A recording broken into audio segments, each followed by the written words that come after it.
All right, moving on, Parliament will spend 41.2 million shillings to audit the financial statements of the Office of the Auditor General that have been pending for the last 4 years. Now, Auditor General Edward Ouko, whose term comes to an end this month, having served a non-renewable term of 8 years, has not been audited despite advertising for qualified firms to look into the accounts of his office. National Assembly Public Accounts Committee has now procured the services of PKF Kenya to conduct the exercise before Ouko exits office. Let's now get a general view of the tenure. Now, Auditor General Edward Ouko is the outgoing Auditor General of the Republic of Kenya, and he was appointed the Auditor General on 27th August 2011. His mandate, the mandate of his office is to promote accountability and transparency in the public sector. The legacy he leaves is that he is been able to realign the office to focus on its wider mandate of assuring the public funds have been used lawfully and effectively.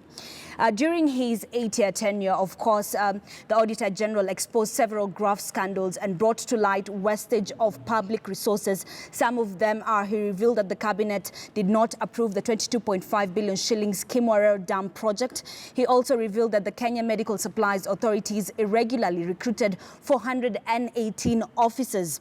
The Auditor General unearthed the 35 billion shillings pending bill scam in counties. Now, the Auditor General also put the Ministry of Health on the spot again over 10.9 billion shillings that cannot be accounted for in the financial year that ended on June 30th of 2018. The Auditor General Edward Ouko has declared a multi-million secret budget allocated to Nairobi Governor Mike Mbuvi Sonko illegal. These are just some of the scandals that he exposed during his tenure. Now, challenges are inevitable. Some of those that he faced is that the Ethics and Anti-Corruption Commission called for his prosecution of alleged irregular procurement of 100 million shillings audit vault software.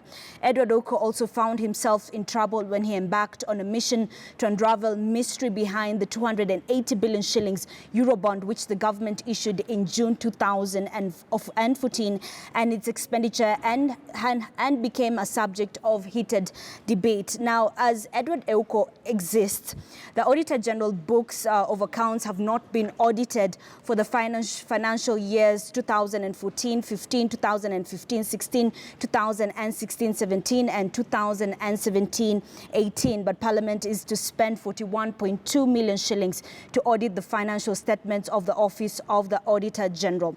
Now, any delay in the appointment of a new Auditor General will impact negatively on the timely audit of various books across the country.